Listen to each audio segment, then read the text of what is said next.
Kumain na guys. Ayan, meron beso na pineapple. Yung dalawa binalatan na namin guys. Ito pa guys, oh. Malaking avocado guys.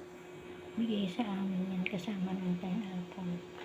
Tinipid ko lang to sa ref para lumuni. Ayan.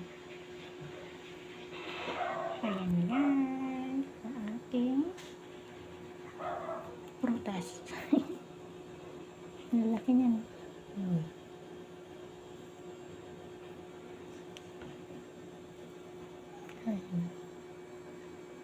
Dito yung pineapple. Ang laki din yan. Ayan guys, ang ulam namin. Ginisang pechay na may hipon. At ito. On na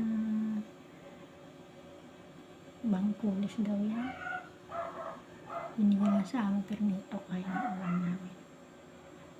Dalawa lang kami kakain guys. Ayan, bye bye. Shout out po sa lahat. Salamat.